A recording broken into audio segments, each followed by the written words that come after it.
कई समय पहले की बात है। राजवाड़ा रियासत के सभी वंश मर चुके थे और सारा धन कहीं लुप्त हो चुका था। इस बात की खबर सभी को थी, लेकिन कोई भी उस खजाने को पाने में सफल नहीं हुआ था। अफवाह तो यह भी थी कि कोई भूत उस खजाने की रक्षा करता है। एक बार रोहित ने उस खजाने को ढूंढने का फैसला किया। पिताजी, मेरे मन में काफी समय से एक बात थी जो मैं आपको बताना चाहता हूँ। बोलो बेटा, क्या बात है? पिताजी, आप तो जानते हैं कि राजवाड़ा रियासत का सारा खजाना कहीं लुप्त हो चुका है। मैं उस खजाने को ढूंढना चाहता हूँ। बेटा, तू मेरा सबसे होशियार बेटा है। मैं नहीं चाहता कि तू उस खजाने के चक्कर में अपनी जान को जोखिम में डाले। मेरी बात मान बेटा, भूल जा इन सब चीजों को। वहाँ जाना ठीक नहीं तेरे लिए। लेकिन पिताजी, आप सिर्फ ये देख रहे हैं कि मैं हार जाऊंगा। आप ये सोचिए कि अगर मैं इस खजाने तक पहुंच गया तो क्या होगा। हम इस गांव को कहां से कहां पहुंचा देंगे। लेकिन बेटा, मुझे ये बात सुनकर ही डर लग रहा है। वहाँ से कोई कभी भी वापस लौट के नहीं आया है। तू हमारा इकलौता बेटा है, तेरे अलावा हमारा है ही कौन। बेटा, जाने की जिद मत कर। मुझ पर भरोसा करिए पिताजी, मैं अपना ध्यान रखूंगा। प्लीज हमें जाने दीजिए। आप तो जानते ही हैं मेरा कितना मन है। प्लीज पिताजी। ठीक है, तुम जाओ, लेकिन अपना ध्यान रखना। भगवान तुम्हें कामयाबी दे। याद रहे तुम्हें हमारी कसम, तुम अपनी जान को खतरे में नहीं डालोगे। आप फिक्र ना करें पिताजी, मैं अपनी पूरी कोशिश करूंगा। और देखना पिताजी, मैं खजाना लेकर ही वापस आऊंगा। इसके बाद रोहित ने पूरे दिन भर सफर की तैयारी की और अगले दिन सफर के लिए निकल पड़ा। गुफा को ढूंढने के लिए वह कई दिनों तक चलता रहा। एक दिन गांव वालों की कहानियों के बताए गए रास्ते से उसने गुफा खोज ली और उस गुफा के अंदर चला गया। उस गुफा के अंदर ढेर सारे कंकाल पड़े हुए थे, लेकिन वह डरा नहीं और अंदर चलता रहा। उसने देखा कि गुफा खत्म हो गई है और उसके सामने एक दीवार आ गई।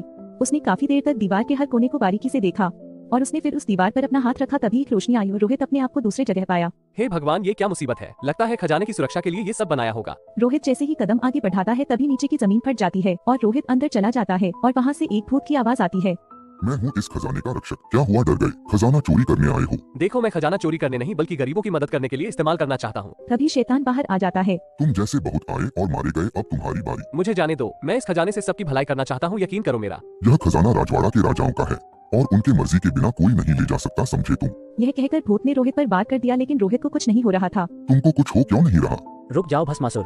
महाराज आप? हाँ मैं। हमारा इंतजार अब खत्म हुआ भस्मासुर। हमें हमारे खजाने का वारिस मिल गया है। आज से तुम आजाद हो भस्मासुर। तुमने इतने वर्ष से हमारे खजाने की रक्षा की है। मैं तुम्हारा एहसान कभी नहीं भूलूंगा। ये कैसी बात कर रहे हैं महाराज? यह आपकी प्रजा का है। आपके लिए तो ऐसे सब खजाना दे सकता हूँ। मैं भी बहुत खुश हूँ भस्मासुर की हमें तुम्हारे जैसी प्रजा मिली है।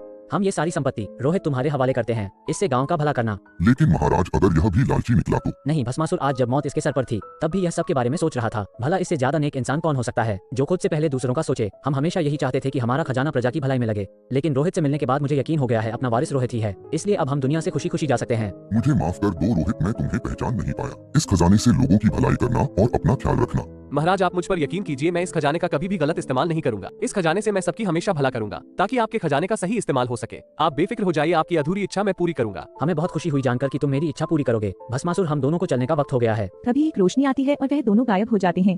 इसके बाद रोहित खजाने